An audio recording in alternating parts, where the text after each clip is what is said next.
The mud had nearly swallowed the horse whole. It stood trembling in the middle of the road, one foreleg sunk too deep to draw free, the rest of its weight shifting with a desperation that threatened to worsen its plight. The rain had ceased only an hour before, yet the earth still held the storm within it. Each movement of the animal drew a wet, pulling sound from the ground, as though the road itself resisted release. Miss Georgina Blackmere saw it from the carriage window and knew, at once, that it would not survive without intervention. "Stop," she said. The driver hesitated only long enough to glance back at her, then obeyed. By the time the wheels had settled, she had already opened the door. The mud took her boots at once, but she did not pause. The horse's head lifted sharply at her approach, eyes wide, breath uneven, its strength wasting itself in panic. "Hush," she said, low and steady as she drew nearer. "You will only tire yourself." It did not understand her words, yet it quieted under her voice. That she recognized. Not obedience, but attention. She came within reach and did not touch it at once. Instead, she waited, allowing the animal to study her, to measure whether she was threat or relief. Only when its breathing slowed did she lay a hand against its neck. The muscles were rigid beneath her palm. She kept her touch firm, unhurried, and spoke again, not for meaning but for rhythm. Gradually, the violent shifting eased. The horse stood as still as the mud allowed, its fear not gone, but contained. "Good," she murmured. "We shall do this properly." It took time. She worked the earth away from the trapped leg with her hands, heedless of the cold. Each small gain mattered. Each inch freed lessened the danger of a break. When at last the leg came loose, the horse staggered, then steadied, its weight returning where it belonged. Only then did she step back. The sound of approaching riders reached her before she turned. Hooves struck the firmer ground beyond the flooded stretch with a force that spoke of urgency held under control. The party did not slow until it had nearly reached her. At its head rode a man whose presence required no introduction. He dismounted without haste. His coat was dark, unmarked by travel, his posture exact, his expression composed to the point of severity. There was mud upon the road, upon the horse, upon Georgina herself. There was none upon him. "Stand away," he said. The command was not raised. It did not need to be. Georgina did not move at once. She kept her hand upon the horse's neck until it settled again under her touch. Only then did she step back, leaving the space between them clear. The man's gaze moved first to the animal. What passed across his face was brief and controlled, yet unmistakable to one who watched closely. Recognition. Concern. Something deeper, restrained at once. He approached the horse with care that did not match his voice. The animal shifted, then stilled again, though its attention returned, unmistakably, to Georgina.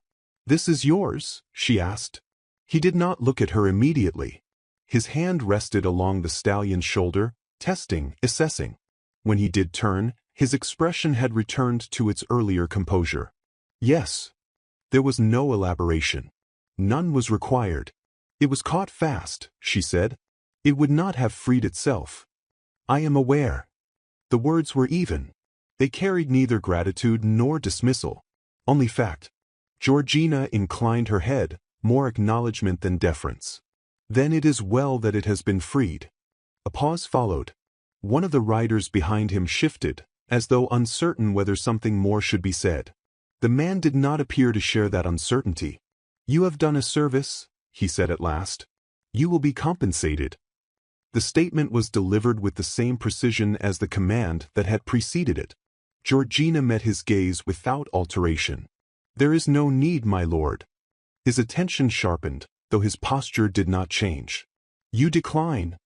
"I do." The horse moved then, a small step, its head turning toward her again. She did not reach for it this time.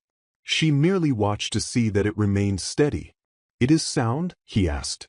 "It will be if it is kept from strain," she replied. "It is not injury that threatened it. It was panic." A second pause. This one longer. "You handled it?" he said. "Yes." "It does not permit handling." "It did today." That, at last, altered something in his expression. Not softened. Focused. Georgina drew her gloves back into place with hands still marked by mud. "If there is nothing further, I shall continue on my way." He did not answer at once. His gaze moved again from her to the horse, then back, measuring not her appearance but her effect. "You may go," he said. She inclined her head once more and turned without waiting for dismissal to be repeated. By the time she had reached the carriage, she did not look back. Behind her, the Duke of Fawkenton remained where he stood, his hands still upon the neck of a horse that had never before yielded so easily. He did not call her back. But he did not forget her. "Hey guys, I need your help in getting this channel to 2,000 subscribers. If you're enjoying this story, don't forget to like and subscribe for more exciting updates." Now let's continue the story. Chapter 1. The Road, the Storm, and the Stranger. The mud had nearly swallowed the horse whole. The road that cut through the lower stretch of Witchfield Crossing had never been reliable after heavy rain, and the storm that had passed through the night before had been neither brief nor gentle. What remained in its wake was not merely wet ground but something closer to living earth, soft, dark, and hungry, pulling at anything that dared press into it. The wheel ruts left by earlier carts had filled with standing water the color of weak tea. The verge on either side had lost its distinction from the road entirely. It was the kind of terrain a sensible traveler recognized and avoided. Those without the luxury of choice simply endured it. Miss Georgina Blackmere had not chosen this road so much as been delivered onto it by circumstances she had not yet found the language to refuse. The hired cart beneath her was modest, the driver taciturn, and the countryside through the window gray and stripped of anything that might pass for comfort. She had been watching it without seeing it for the better part of an hour, not from idleness, but because her thoughts had taken up the whole of her attention and left nothing available for the landscape. The letter folded inside her traveling bag had been read twice and required no third reading. Its contents had arranged themselves in her mind with the orderly unpleasantness of things that could not be undone. Her brother Robert had written plainly, as he always did, and plainly was precisely what made it difficult to argue against. The word arrangement had appeared 3 times. The name attached to it had appeared once, which was once more than she had wished. She did not allow herself to dwell. Dwelling had never served her. She turned her attention to the window instead, and that was when she saw the horse. It stood in the middle of the road, or what remained of the road, at a slight turn where the ground dipped toward a natural channel now swollen with runoff. One foreleg had gone in deep. Not merely wet ground deep, but the kind of depth that gripped rather than released, the kind that responded to resistance by tightening. The animal's attempts to free itself had worsened its position. The leg was sunk past the knee. The surrounding mud bore the evidence of repeated effort. A wide, churned radius of disturbed earth where the horse had fought and failed, again and again, to pull itself clear. Its coat was dark with sweat beneath the mud. Its breathing came in visible bursts against the cold morning air. The eyes were wide and white-rimmed, not the wide eyes of simple alarm, but of a creature that had begun to understand, in whatever way animals understand such things, that its strength was failing it. Every shift of its weight drew a wet, sucking sound from the earth. Every attempt to free the trapped leg threatened to torque the joint at an angle nature had not designed it to sustain. A horse that panicked fully in that position would drive itself deeper, or break the leg entirely, or do both in rapid succession. Any of these outcomes ended the same way. The animal was not merely in difficulty. It was running out of time, and it knew it, and the knowing was making everything worse. Georgina's hand was on the door before the thought had fully formed. "Stop," she said. The driver turned on his box, unhurried by instinct. He looked at the horse. He looked at the road. He looked at the mud with the expression of a man who had spent sufficient years among such conditions to have formed a settled opinion about entering them voluntarily. "Miss," he began. "Stop the cart," she repeated. He stopped the cart. She was already on the ground before he had set the brake. The mud took her boots at the first step, not a gentle sinking, but an immediate, deliberate grip, as though the earth had been waiting. She adjusted her weight, kept her footing, and moved forward without haste. Speed would not serve here. Nothing about this moment called for speed. The horse heard her approach, and its head came up sharply, neck rigid, another surge of panicked effort gathering in its frame. "No," she said. "Quiet. Even. Be still." It was not a command so much as a fact stated aloud. She did not slow her approach, but she kept every movement deliberate. No sudden angle, no sharp gesture, nothing that would register as threat. Her voice continued, low and unhurried, beneath the words rather than above them, a sound more than a sentence.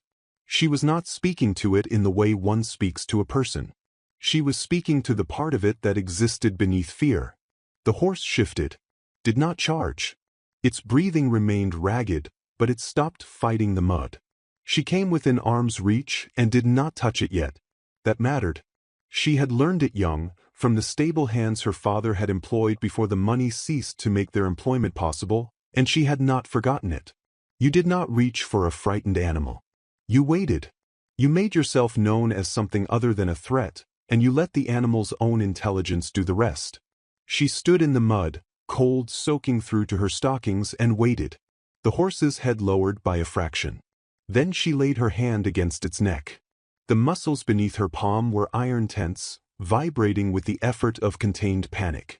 She did not rub or stroke.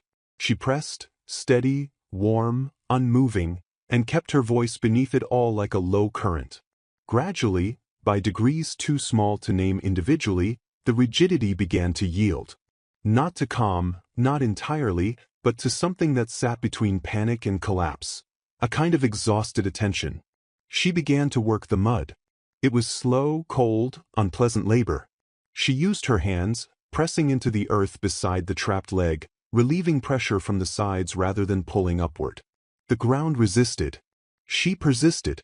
She spoke throughout, not meaningfully, but continuously, because silence would have been its own kind of signal, and she could not afford the horse to startle. The driver had descended from his box by this point and stood at a cautious remove, unwilling to approach and too uncertain to leave. The leg came free in stages. First the hoof, then the fetlock, then the rest, with a sound like something slowly relinquishing its claim. The horse staggered at the release, its weight redistributing sharply, and Georgina braced against its shoulder without thinking. It did not knock her aside. It leaned into her, briefly, as a tired thing leans toward the nearest steady surface.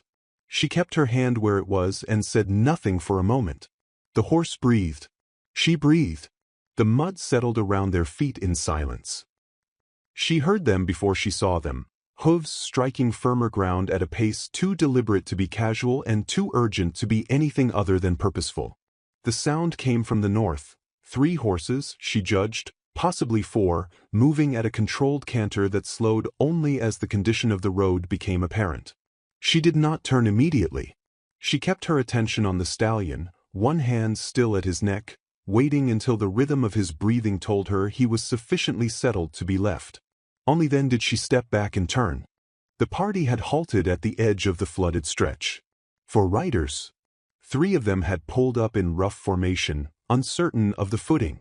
The 4th had continued forward and dismounted onto the firmer ground at the verge's edge with the deliberate economy of a man who acted only when he had already decided what to do. He was tall, broad in the shoulder, dressed for riding in a coat of deep charcoal that had not acquired a single mark from travel. His bearing did not invite approach. It was not the bearing of a man performing authority. It was the bearing of a man to whom authority had long since become simply the shape of his existence.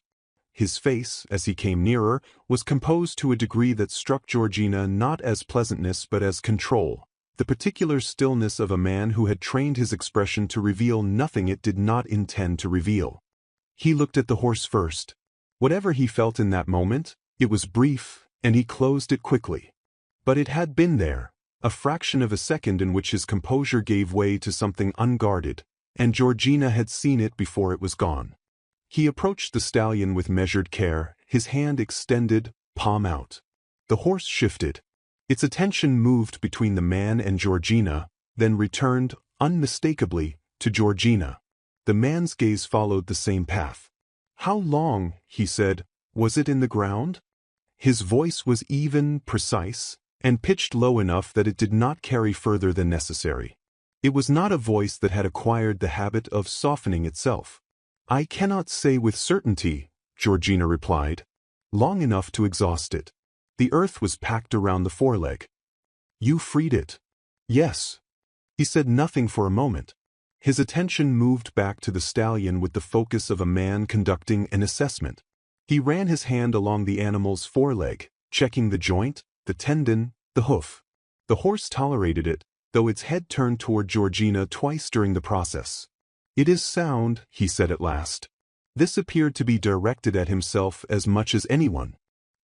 He straightened and regarded her with the same focused attention he had given the horse, though the nature of it was different. He was not assessing damage. He was measuring something else, something she could not immediately name. You are traveling alone, he said. With a driver, she replied. Who is there? She indicated the man, who had retreated a further yard during the examination and looked as though he would have preferred a further yard still. Where are you bound? That is not a matter that concerns the road, my lord. The pause. One of the riders behind him shifted in the saddle. The Duke, for she had identified him by then, though she did not yet have a name, showed no reaction to the mildness of her correction. You have rendered a considerable service, he said. I shall see you compensated for the inconvenience. There is no need. There is every need. The animal is, he stopped. A slight adjustment in his posture. The animal is of particular value. I did not assist it on the grounds of its value, she said. I assisted it because it required assistance. The compensation you propose would suggest a transaction. There was none. The silence that followed this was not hostile. It was, if anything, more attentive than what had preceded it. She became aware, then, that the stallion had moved. Not far. A single step, but the step had brought it closer to her rather than to the man who owned it. Its shoulder was nearly at her arm. It did not press, did not demand. It simply positioned itself in her proximity with a quiet preference that required no explanation. The Duke observed this without expression. Or rather, with the expression that served him in place of expression. The composed, measuring stillness of a man absorbing information he had not anticipated. It does not permit handling, he said. It permitted mine. I am aware. The beat. That is unusual. Perhaps, Georgina said, it found the handling familiar enough not to resist it. He studied her for a moment longer than was strictly necessary for a stranger on a public road. Not with impropriety, nothing in his bearing permitted that reading, but with a degree of attention that did not pretend to be less than it was. Your name, he said. Miss Georgina Blackmere. He inclined his head, the gesture fractional and precise. Frederick Stanhope, Duke of Fawkenton. She did not alter her expression. She had suspected rank. The confirmation changed nothing she intended to alter. Your Grace, she said, and it was acknowledgment rather than submission. Something in his face shifted, not toward warmth, but toward a kind of recalculation. She was not certain he was accustomed to the distinction. You may go, Miss Blackmere, he said. The horse will be seen to. Keep it from strain for a fortnight, she said. The joint is sound, but it has been under considerable stress.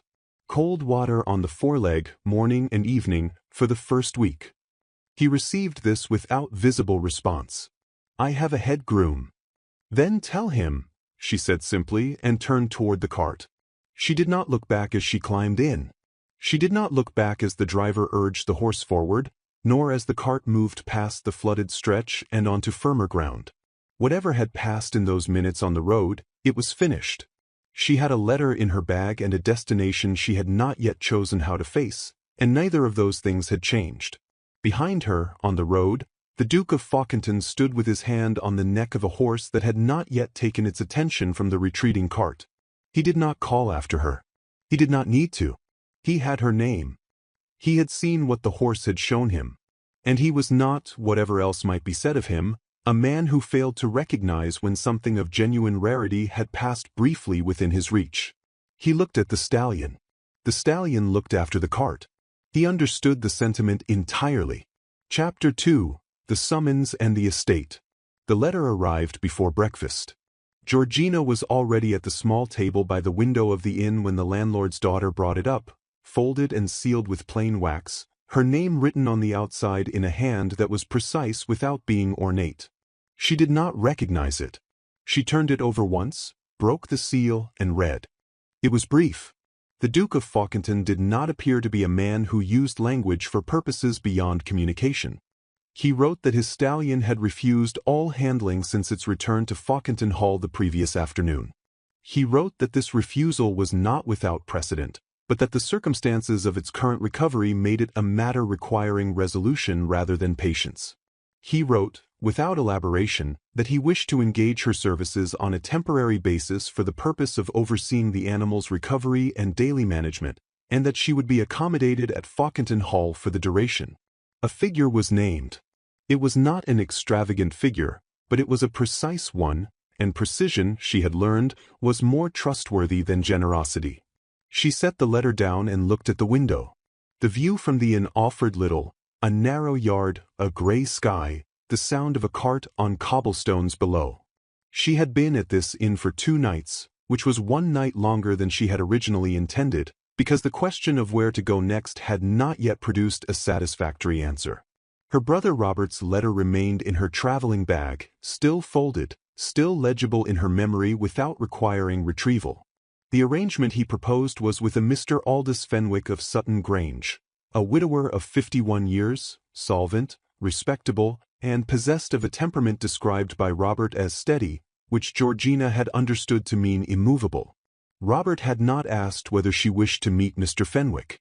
He had asked whether she could be available to do so by the end of the month. She was 24. She was not without capability. She was, however, without income, without her father, and without any of the protections that would have made refusal straightforward. The small sum she had saved from the 2 years she had spent managing her father's household had lasted well and was now lasting less well. It would not outlast the season without either income or the particular compromise her brother called a sensible resolution. She picked up the Duke's letter again. Temporary, he had written. Functional. The horse required a specific form of management he could not currently provide.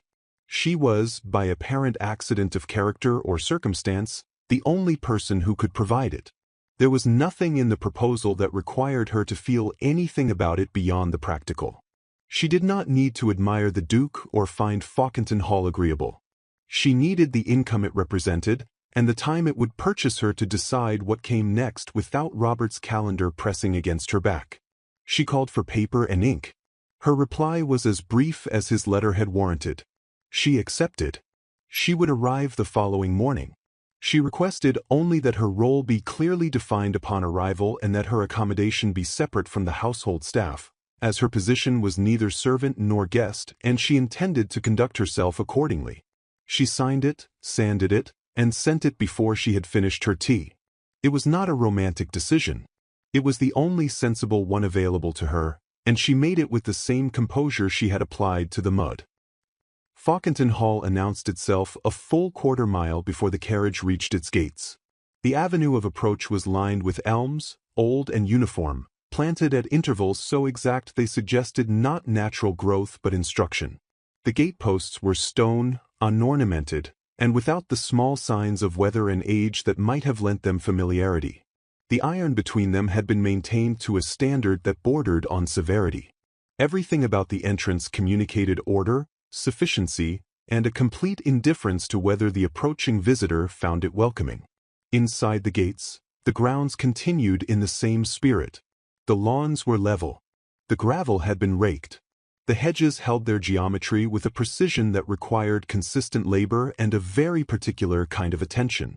It was a beautiful estate in the way that formal gardens were beautiful, through the application of will rather than the permission of nature.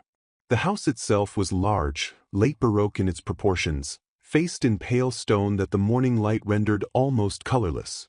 Its windows were tall and regularly spaced, its chimneys symmetrical, its steps swept clean. Nothing about it was neglected. Nothing about it was quite warm. The housekeeper who met her at the door was a woman of middle years named Mrs. Alcott, whose manner was impeccable and whose expression managed to be entirely correct without ever approaching approachable. She welcomed Georgina with the exact degree of courtesy appropriate to a person of uncertain station, showed her to a room on the upper floor that was neither lavish nor spare, explained the household's general hours, and departed with the efficiency of someone who had delivered this orientation many times and saw no reason to vary it. The staff, as Georgina observed them over the first hour, moved through the house with the same quality. They were not unhappy, as far as she could determine. They were simply exact, precise in their tasks, silent in their transitions, self-contained in a way that suggested not contentment but long training. She passed 2 footmen in the corridor who acknowledged her presence with the correct degree of acknowledgement and nothing additional. She passed a housemaid near the stairs who stepped aside without looking up. The house ran like a mechanism, thoroughly, reliably, and without the small frictions of ordinary human feeling that usually accumulated in places where people spent their days. What it lacked, she identified clearly before noon. It lacked the sound of conversation that was not functional. It lacked the kind of movement that existed for its own sake. A kitchen maid humming, a groom whistling, the small unauthorized noises that any collection of people eventually produced regardless of what they were told. These were not major things. They were not things a person would list as requirements for a habitable household. But their absence was its own kind of fact, and Georgina noted it with the same attention she gave to everything else. She asked to be taken to the stables directly after her room.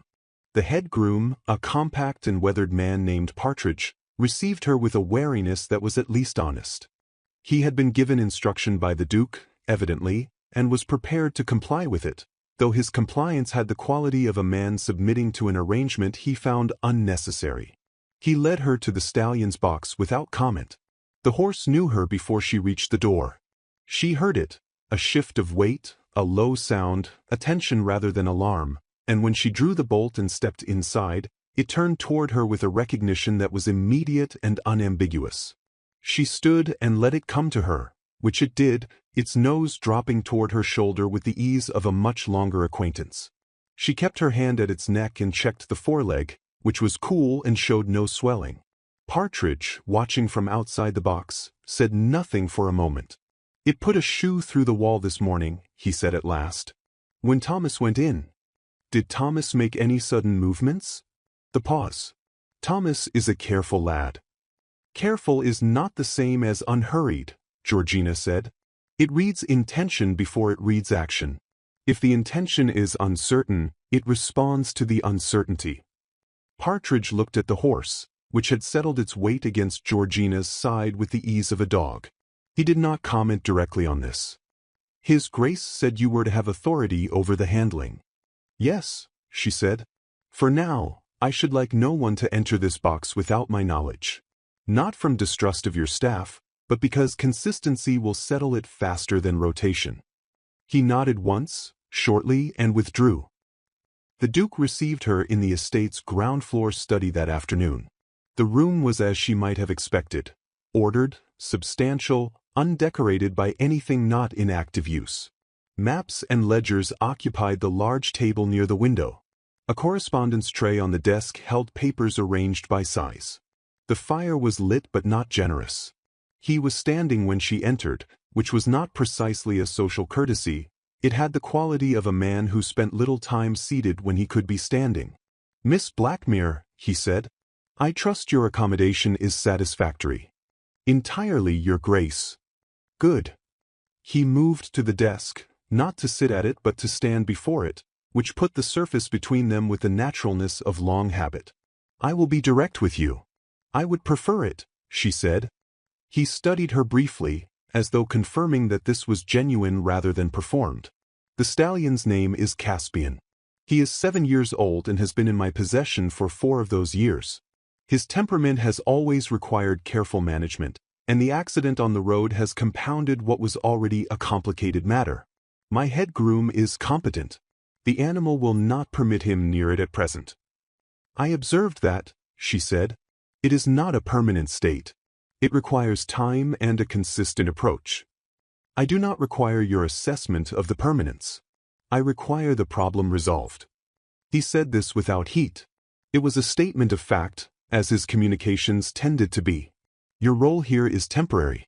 You will oversee Caspian's recovery and reintroduce him to regular handling. When he can be managed by my staff without incident, your engagement concludes." "That is understood," she said. "I have 2 conditions." The word conditions appeared to give him a fractional pause, though he did not show it in any large way. "Proceed." "I will not be countermanded in the stable yard. If I give an instruction regarding Caspian's handling, your staff will follow it. I will not undermine Mr. Partridge's general authority, and I will explain my reasoning when it is asked for. But in the matter of this horse, I must be consistent, and consistency is not possible if it can be overridden. And the second, I should like access to the grounds for early morning exercise. I find that early hours are the most useful for the work, and I will not require accompaniment."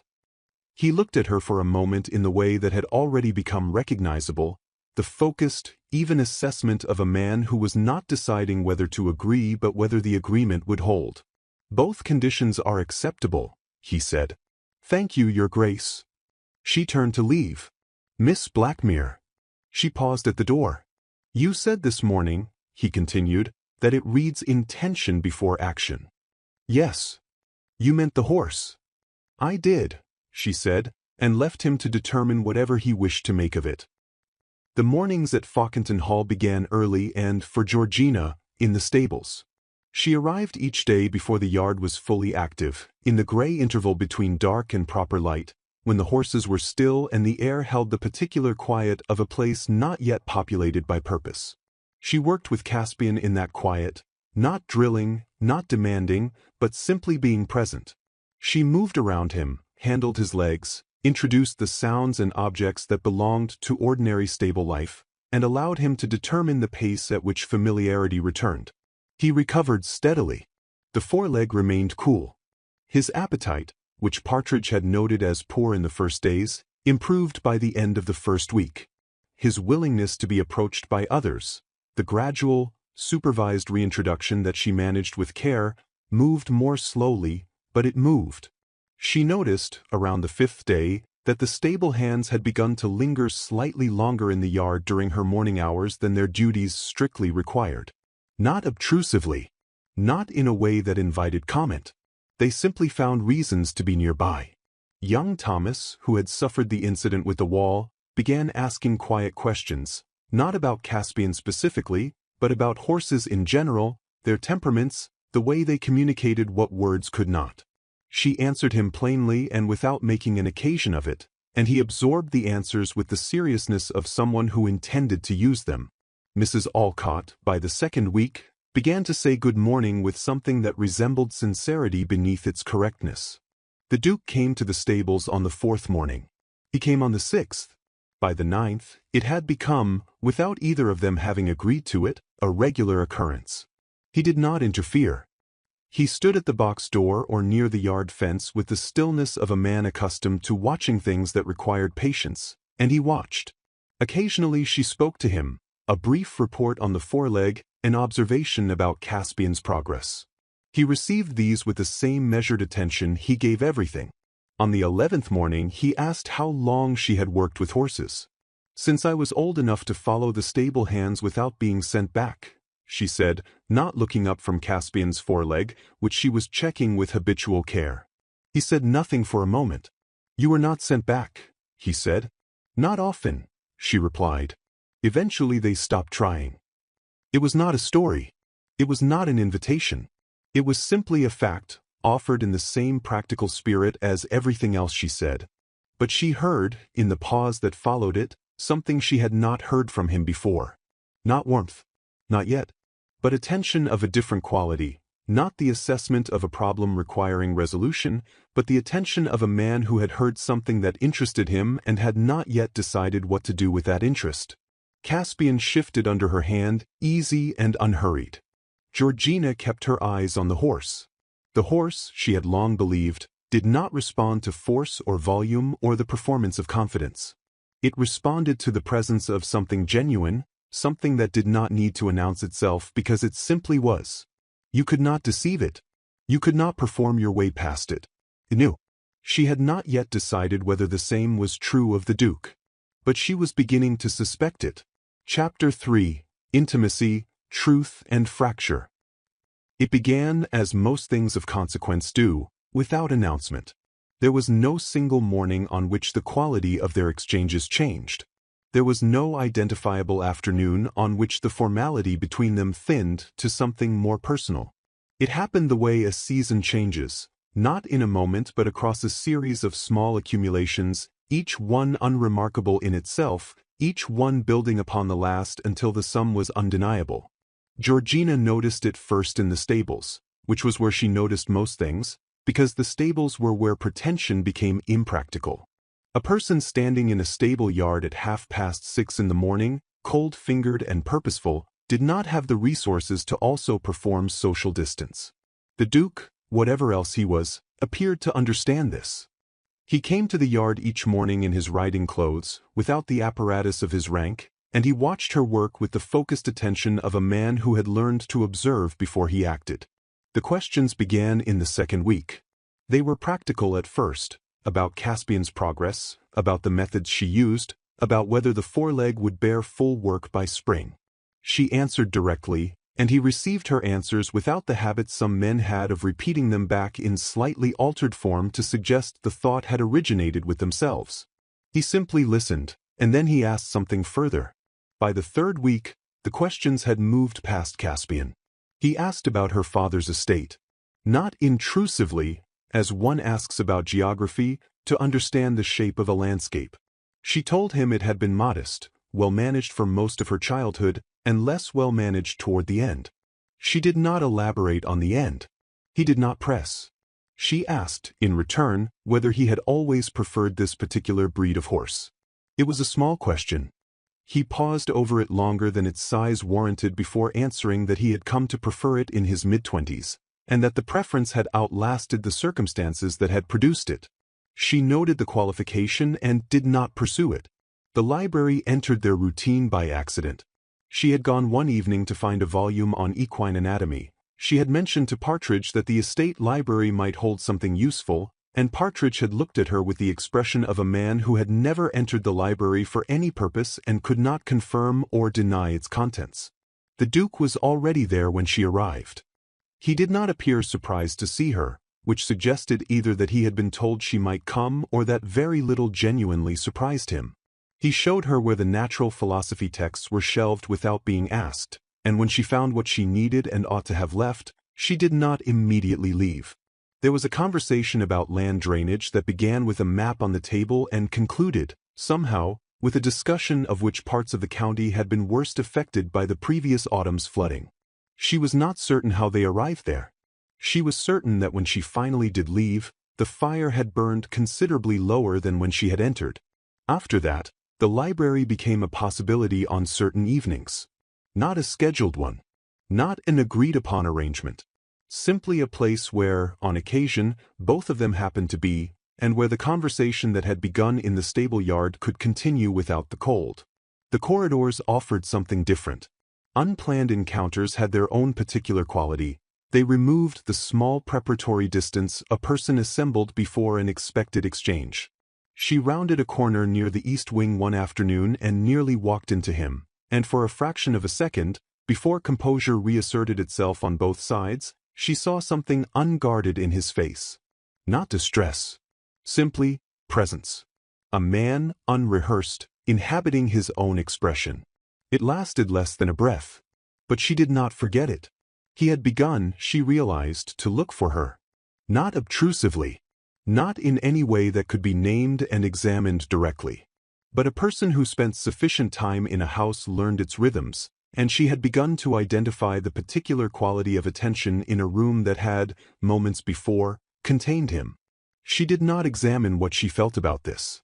She allowed it to exist without inspection, because inspection had a way of changing things, and she was not yet certain she wanted this thing changed. She learned about the brother on a Tuesday, from Partridge. It was not deliberate on the groom's part.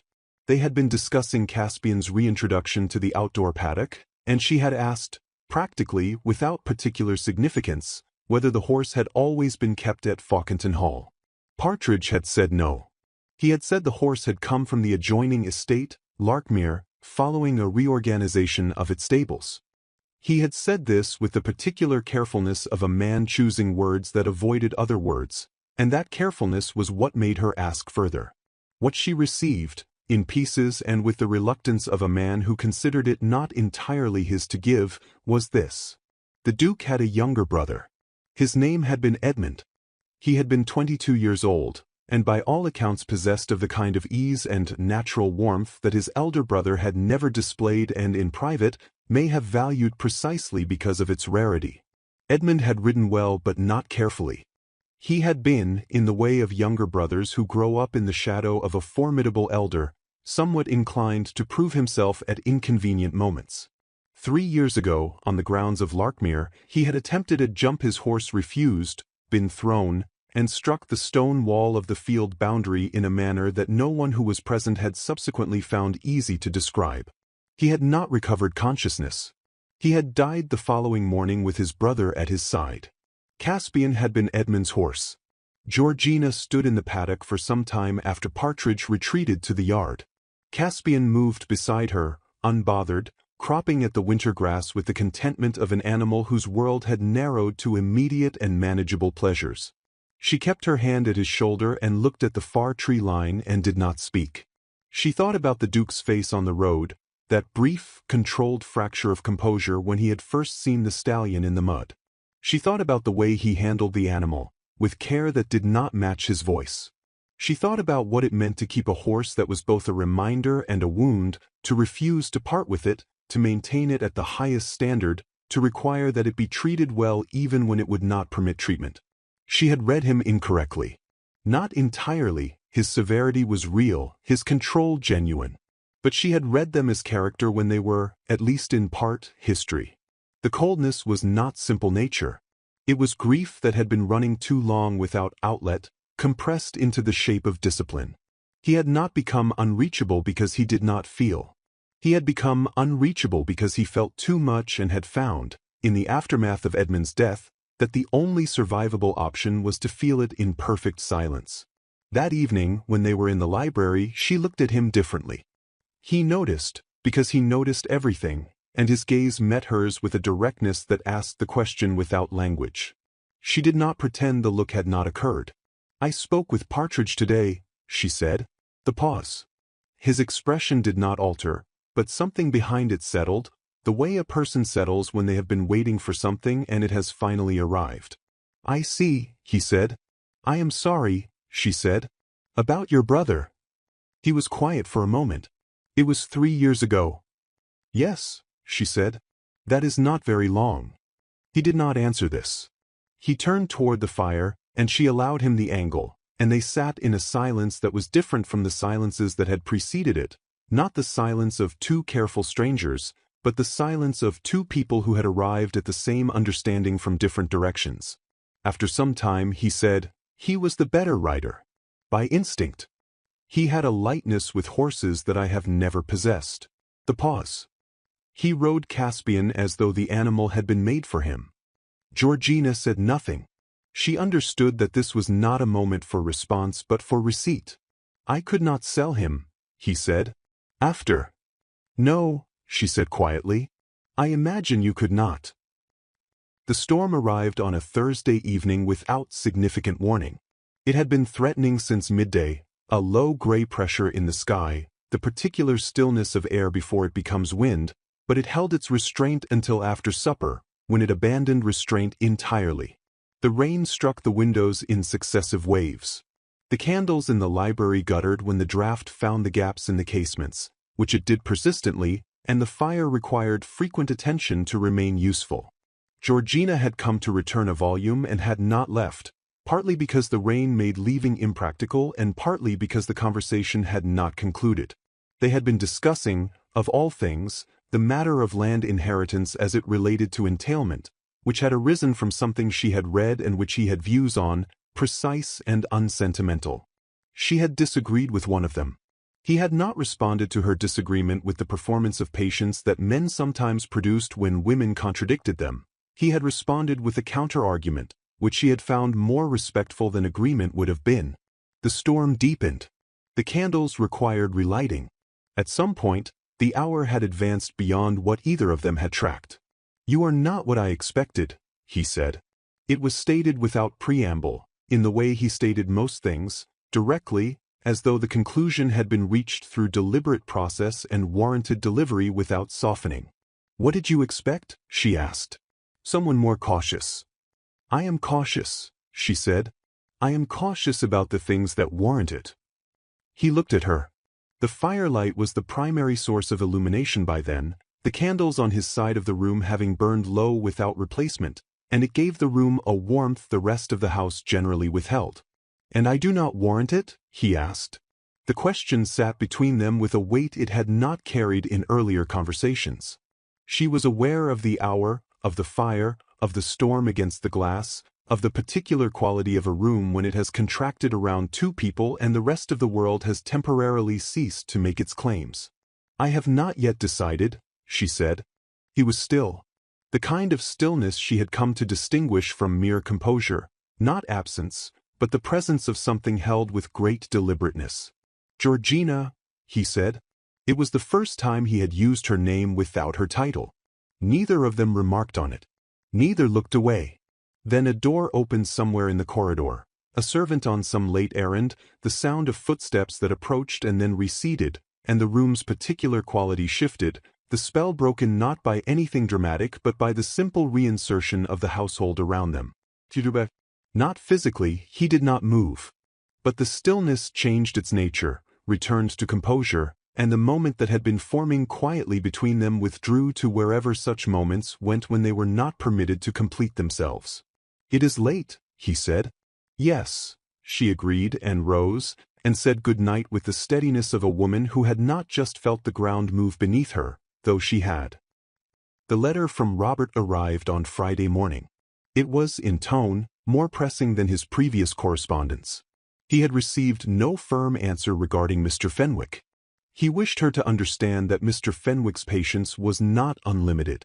He wished her further to understand that her current engagement, whatever its practical merits, was not a permanent solution to circumstances that required a permanent solution, and that a woman of her age and position could not afford to mistake temporary employment for independence. She read it twice. She folded it. She placed it in her bag alongside the first one. She might have managed it, set it aside, continued the mornings with Caspian, continued the evenings in the library, continued the slow and unannounced thing that had been building between herself and the Duke, had it not been for what Mrs. Alcott said that afternoon. It was not said with intention. It was said in passing, in the way that household intelligence moved through the staff of any large estate, quietly, between tasks, without full awareness of consequence. Mrs. Alcott had been speaking to the under-housekeeper in the corridor outside the linen room, and Georgina had been approaching from the far end, her footsteps quieted by the runner, when she heard her own name used in conjunction with a phrase she had not expected. The inheritance matter, and then, clearly, His Grace is said to require a family connection on the northern side before the new year, or the Fawkenton entail passes to the Cresswell branch. She stopped walking. She stood in the corridor and heard, in the silence that followed her stopping, the pieces of the past weeks rearrange themselves with the cold efficiency of a new interpretation. The summons, the precise figure in the letter, the conditions accepted without resistance, the library evenings, the questions, the attention of a man who had previously given his attention to very little beyond his estate and his grief. She had read it as something emerging, something genuine, something that moved at the careful pace of two people who did not move carelessly. She had not asked why she had been summoned beyond Caspian. She had not thought to ask, because the answer had seemed apparent. She walked to the stables. She stood with Caspian for a long time, her hand at his neck, his breathing steady beneath her palm. He leaned into her with the trust of an animal that had given itself over entirely and expected, on the basis of all available evidence, to be held safely. She thought about what it felt like to discover that the ground had been less solid than it appeared. She did not weep. She was not built for it, and it would not have helped. But something that had been quietly, carefully opening inside her over the preceding weeks drew itself closed again with the precision of a thing that had survived being wrong before and knew how to contract in order to survive being wrong again. She would not wait to be used or dismissed. She would not remain as a convenient solution to a legal complication dressed in the language of feeling. Caspian turned his nose toward her shoulder. She steadied herself against his warmth, and she began, quietly and without drama, to think about leaving. Chapter 4. Separation, Confession, Resolution. She packed with the same economy she applied to everything else. There was not a great deal to pack. She had come with a single trunk and a traveling bag, and neither had acquired much in the weeks at Fawkenton Hall beyond a few additional items purchased from the village. A length of practical wool, a second pair of gloves, a small volume on Northumbrian land management she had found in a second-hand stall and could not leave behind. These she folded and arranged with care, not because the task required it, but because having something deliberate to do with her hands kept the rest of her from being too loud. The decision had been made on Friday evening, after the stables, after Caspian. She had returned to her room, sat with the 2 letters from Robert arranged before her on the small writing table, and examined her position with the honesty it deserved. Caspian was recovered. His foreleg had been sound for a week. He accepted Partridge's handling now without incident, and young Thomas could enter the box without drama. The purpose for which she had been engaged was, by any practical measure, complete.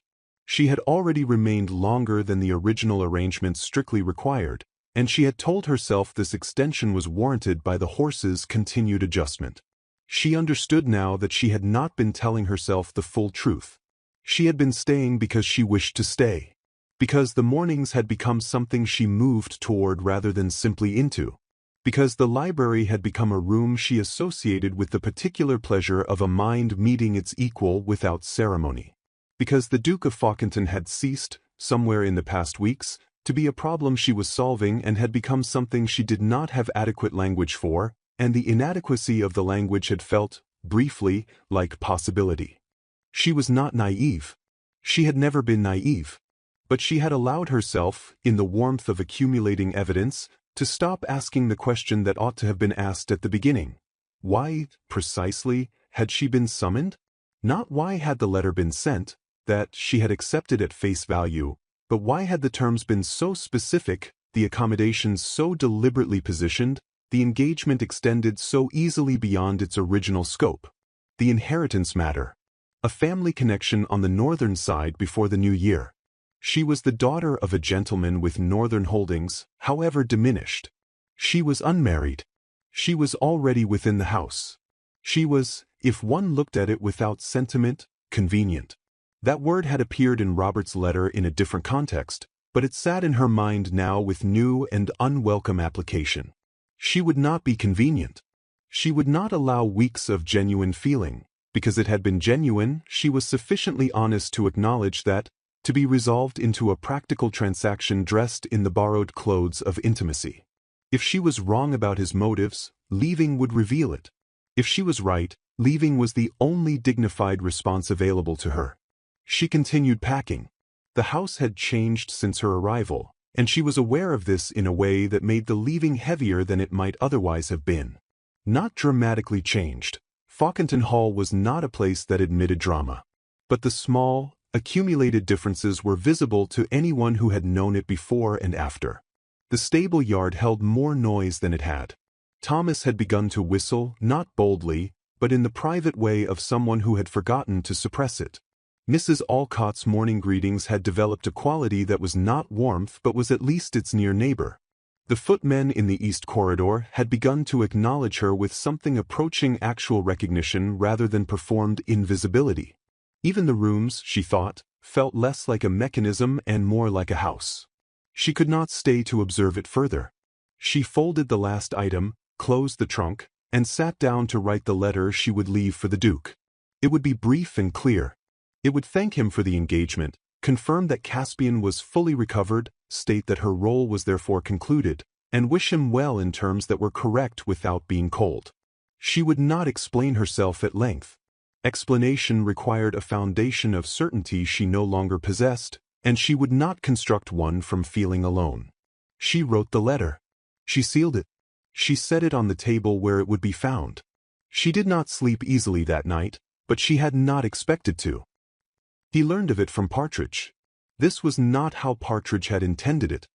He had come to the study on Saturday morning for the routine weekly report on the stable accounts, and somewhere in the course of delivering it, he had mentioned, with the carefully neutral tone of a man who had formed a view he was not being asked for, that Miss Blackmere's trunk had been carried to the front hall and that she had asked him to thank the stable staff on her behalf. The Duke received this information without visible response. He completed the stable accounts review. He asked the 3 questions he habitually asked. He thanked Partridge and indicated the meeting was concluded. Partridge withdrew with the discretion of a man who had said what he had intended to say and considered his part in the matter complete. Frederick remained at the desk. He had known, in the way that a man knows things he has not permitted himself to examine directly, that this had been coming. The letter from her brother, he was aware of its arrival as he was aware of most things that entered his house, had not been answered, which meant it was being answered in other ways. He had watched her in the library on Thursday evening, after the almost moment that neither of them had named, and he had seen the particular quality of a person recalibrating. He had told himself it was the hour, the storm, the firelight. He had been, for a man of his established habits of self-honesty, considerably less than honest. He had not acted. He had returned to his composure, which was where he returned to everything, and he had applied to the situation the same management he applied to all situations that threatened to exceed the boundaries he had constructed around himself. He had waited. He was good at waiting.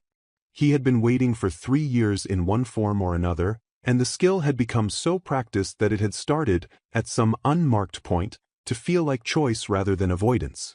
She had not waited. That was the difference between them, and it struck him now with a clarity that his composure could not quite absorb. He stood. He moved to the window and looked at the front drive, not because he expected to see anything of use there but because motion of any kind was preferable to the stillness that had been pressing at him since Partridge left the room. The morning was clear, cold, and indifferent to his interior state. The elms along the avenue held their positions with the reliability of things that did not require feeling in order to function. He thought about Edmund. He thought about the way grief, when it had no legitimate outlet, found its own channels regardless. He had directed his into discipline, into order, into the perfect management of an estate that ran without friction and felt without warmth. He had believed, because it was easier to believe, that this was sufficient. That a life maintained to the highest standard of function was a life being lived, rather than a life being administered from a careful distance. She had entered that distance without asking permission.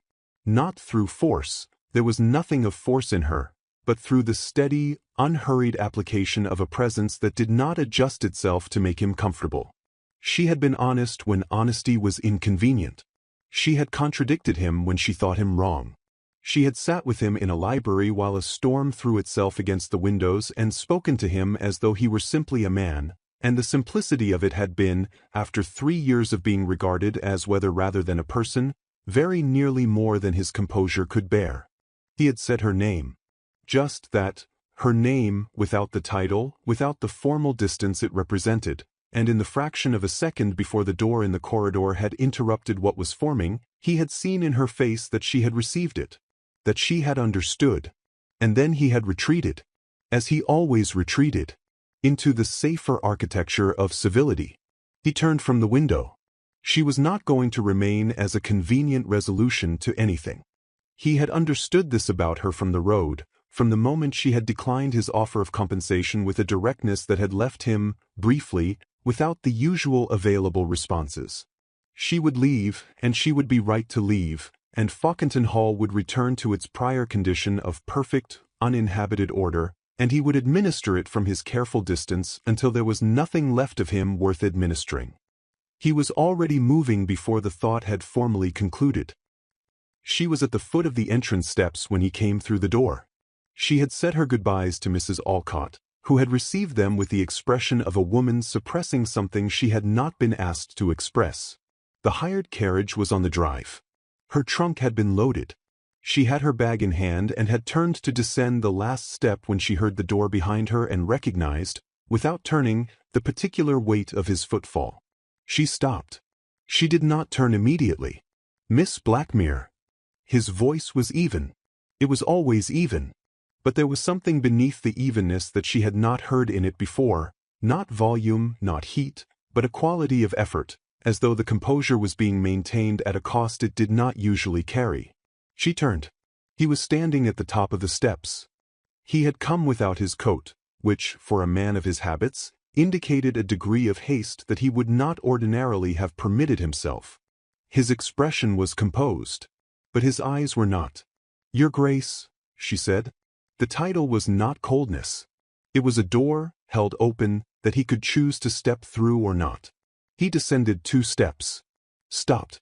"Caspian is recovered," he said. "Yes. You consider your engagement concluded." "It is concluded," she said, "by its own terms." The pause. The carriage horse moved in its traces. The morning air was still and cold. "I am aware of what you heard," he said. "The inheritance matter." She met his gaze and did not look away. "Then you understand why I am leaving." "I understand why you believe you should leave," he said. "I am asking you to hear me before you do." She waited. He came down the remaining steps. He stopped at a correct distance, not the distance of a man performing propriety, but the distance of a man who understood that what he was about to say would only mean something if it was said without the appearance of pressure. "I did not summon you to Fawkenton Hall for the inheritance," he said. "The matter exists. I will not pretend otherwise. But it had no part in the letter I sent you, and it has had no part in any day of your presence here." He paused. "I am not a man who speaks easily of what he feels. You know this. You have known it for some weeks, I think, and you have been patient with it in the way you are patient with things that require time rather than force." She said nothing. Her hands were steady at her sides. "You did not only recover the horse," he said. "You are aware of this. I believe you have been aware of it for longer than I have, because you see things before I have finished deciding whether to look at them." Something in his expression shifted, not softened, not broken, but opened, in the way a room is opened when a window is raised and the air that enters is cold and necessary and entirely real. "You reached what I had closed." I do not know that I can explain what that means to a man who had not understood, until it happened, that it had been closed at all. The silence between them was full rather than empty. "Edmund," she said quietly. "Edmund," he confirmed. "And everything I made of his absence." She looked at him, the controlled severity of him, the careful posture, the eyes that were not controlled at all, not now, and she felt, beneath her resolution, the particular ache of a feeling that had been present for some time and had never been anything other than genuine. "I have a condition," she said. "I know," he said. "I will not remain as a private arrangement. I will not be the convenient solution to a legal matter or the quiet attachment of a man who chooses his feelings only in rooms where no one observes him. If you choose me where it can be seen. Without shame, without qualification, without the suggestion that I am here for any reason other than the one that is true." She held his gaze. "I will not accept less than that. Not from any man and not from you." The pause that followed was not uncertainty.